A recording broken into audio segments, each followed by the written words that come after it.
समस्त को नमस्कार मु दीप्ति आपण मानक स्वागत करुछि मो यूट्यूब चैनल डीएस एम्बिशन को। सुभद्रा योजना को नहीं मान्यवर मुख्यमंत्री मोहन चरण माझी विधानसभा रे कौन रखिछंती उत्तर ता आज वीडियो रे हमें आलोचना करिबा। आशा करुछि आपण माने शेष जाय मोर ए वीडियो सह जोड़ी होय रहबे। आपण मानकर सुचिंतित मतामत कमेंट बॉक्स जणाइबे। जदि वीडियोटी भल लागला तबे लाइक करिवे, शेयर करिवे। जदि हम चैनल को नुवा करी विजिट करछंती तबे सब्सक्राइब करिया को भूलिबे नै। महिला सशक्तिकरण करिबा दिगरे राज्य सरकारनकर एक गुरुत्वपूर्ण योजना होछि सुभद्रा योजना, जेउथिले महिला माने ही केवल शामिल होउछंती। तो एथिरे शामिल होतिया महिला मानकर बयस सीमा होछि 21 वर्ष रु 60 वर्ष। जेउ माने एही सुभद्रा योजना रे शामिल हेबे सेमानकु 50,000 टंका मिलिबो। एहाकु 5 वर्ष रे मिलिबो। प्रत्येक वर्ष 10,000 टंका लेखाय मिलिबो।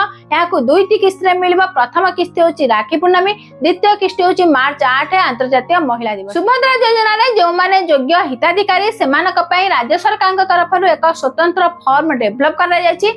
सेही फॉर्म अंगनवाड़ी सेंटर हो बा मो सेवा केंद्र, जनसेवा केंद्र, ब्लॉक कार्यालय रु सेमाने पाई परिबे। सेही फॉर्म को सेमाने पूर्ण करी मो सेवा केंद्र, जनसेवा केंद्र रे दाखल करिवे। तो जणे योग्य हिताधिकारी जेते बेले कोनोसी स्थान रु फॉर्म आणुछि तो सेथि पई सेमानको कोनोसी देय देबा को पड़िबो नाही। तो जेते बेले सेही फॉर्म को पूर्ण करी मो सेवा केंद्र हो बा जनसेवा केंद्र रे दाखल करूछि, फॉर्म को अपलोड करा जाउछि, से समय मध्ये कोनोसी देय देबा को पड़िबो नाही जहा राज्य सरकार घोषणा करी। किंतु किछि स्थान रे देखा देउछि केउठी अंगनवाड़ी वर्कर होंतु बा मो सेवा केंद्र हो बा जनसेवा केंद्र हो 50 रु 200 टंका मध्यने सेमानकु फी मागुछंती।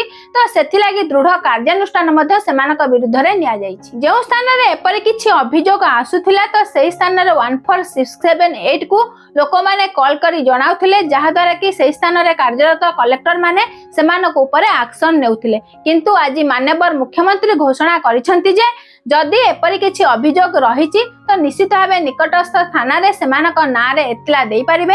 सेमानक विरोध रे निश्चित भावे दृढ़ कार्यानुष्ठान निया जी। तो एथि लागि राज्य सरकार फॉर्म आवेदन ठारू आरंभ करिकिनी फॉर्म को अपलोड पर्यंत प्रत्येक मो सेवा केंद्र, जनसेवा केंद्र को प्रत्येक फॉर्म पिछा 15 टंका लेखाएं देउछंती। सेथि लागि कोनोसी सदस्य कोनोसी प्रकार टंका सेमानकु देबे नाही बोली आज सूचना दैछंती। यहाँ सहित माननीय मुख्यमंत्री यहाँ मध्य सूचना दैछंती मंगलवार सुधा 15 लाख हिताधिकारी मानकर पंजीकृत सरीछि। तो आगकु मध्य एही परि पंजीकृत संख्या बढ़िबो। सेथि लागि केही ओरिट होंतु नाही, कारण सुभद्रा योजना अप्लाई करबार कोनोसी शेष तारीख नाही।